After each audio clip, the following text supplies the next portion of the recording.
Hi, it's Noni Walker, speaker and author, and also CEO of the Walker Exchange, a health and wellness promotion company. And I want to say welcome back. Welcome back on day 7 of my fun, fantastic, fabulous, freeing campaign, 8 Days for Freedom 2. 8 days for freedom to do what, you ask? Oh, to celebrate, to shop, to give the gift of freedom to others. This is what we have been doing now for 6 days. I brought to you each day a video as well as different posts via my social media networks to do this, to celebrate freedom. And we've got many things to celebrate. Number 1 is my brand new book, The F Train to Freedom, which is available on Amazon, but for this campaign and through the end of the year, it is available for only $8. Normally it is $12. So there's a big holiday sale going on for that book. Thank you to all of those of you that have brought it already. But today, I want to talk about one of my favorite F words ever when it comes to our health and wellness, just when it comes to life in general.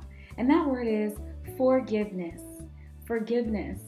Well, how in the world does forgiveness and your health, how do they even connect? Are they even related? Yes, they are. They are related 100%.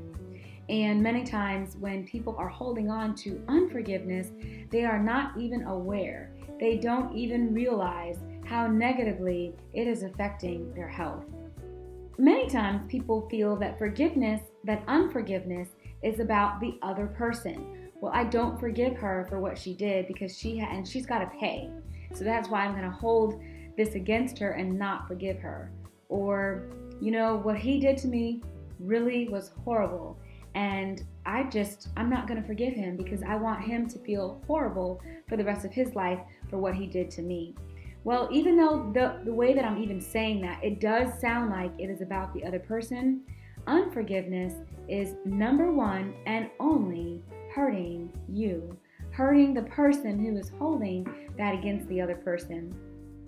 And that is why it's related to your health and wellness. Did you know that when you're holding on to unforgiveness, that it can cause increased heart rate, it can cause increased stress, anxiety, sweating, hot flashes? There's a whole number of things that it can create in your body when you think of that situation that you're holding that unforgiveness about.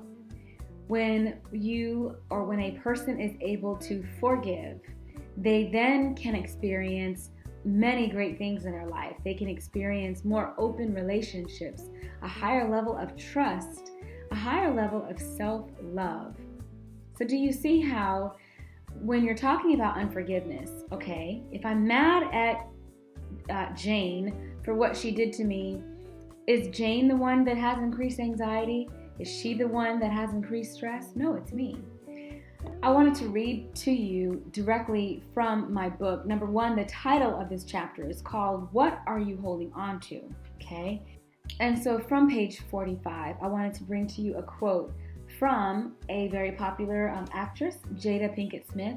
And the quote says, "In search for my emotional peace, I have learned that many choices we make are based on our capacity." And I loved that quote because what it brought to me was many times when we are thinking of a situation in which we cannot forgive someone, that other person was operating at that time at their own capacity. If you took 10 people, the capacity that they have for compassion, for tact, for peace, their amount for that is going to be completely different. So when a situation happens and someone offends another person, many times the person who's done the offending is operating only from their capacity. They're operating from their belief system. They're operating from what they think is true, not what you think is true. As much as we want to think that people should walk around and they should consider what we need all of the time, that is not really realistic. Because as I go about my day-to-day, I'm going about my day, I'm operating from my own capacity. I'm operating from my own belief system. this is not to say that we should not respect others. Definitely, we should definitely respect others. We should definitely consider justice to be done when something has been done wrong, bring justice to make it right. But just on a very basic feeling, emotional level, forgiveness is a key that can help you to unlock many things in your life. You see, if you consider yourself a total being, but you've got 30% of you wrapped up in harboring this grudge, holding this negative emotion against someone else, that's 30% that you're not able to give to yourself and that you're not able to give to another person. In that chapter, in my chapter of my book, I talked about that. Think about a person who wants to get remarried after a first marriage has gone wrong. Well, if that person is holding on to a great level of unforgiveness, how can he or she truly give themselves to their new spouse or to the children that might already exist or the children that might come as a result of that relationship? Forgiveness, unforgiveness, it just wraps up so much of you that when released, that can be then a free part of you to celebrate for yourself and to give to someone else. Forgiveness is not about the other person, it's about you. It is about each of us and our willingness to say, I understand that you're not perfect, neither am I. I understand that you work at your own capacity, I do too. I understand that you've been working from your own belief systems, I do too. So if we can just get this out in the open, maybe you don't forget the situation, but you can certainly try to explore this topic and to understand that it is 100% linked to your not having or having better wellness. And as I have provided in each chapter, I've provided a toolbox, not saying that one size fits all, but that you can choose, you can pick and choose certain tools that work well for you. So from the book here, I'm going to give you just one of the tools, and that is to practice self-love and self-appreciation. When you practice self-love and self-appreciation, that can help you go a long way in practicing forgiveness of others and in forgiveness of yourself.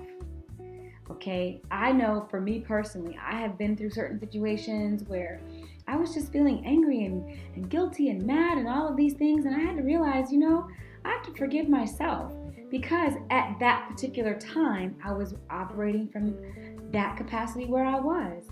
And so even though I've grown so much and I'm over here in this area, I can forgive myself for whatever might have happened back in the past because I was just doing the best that I could. And you can do the same thing.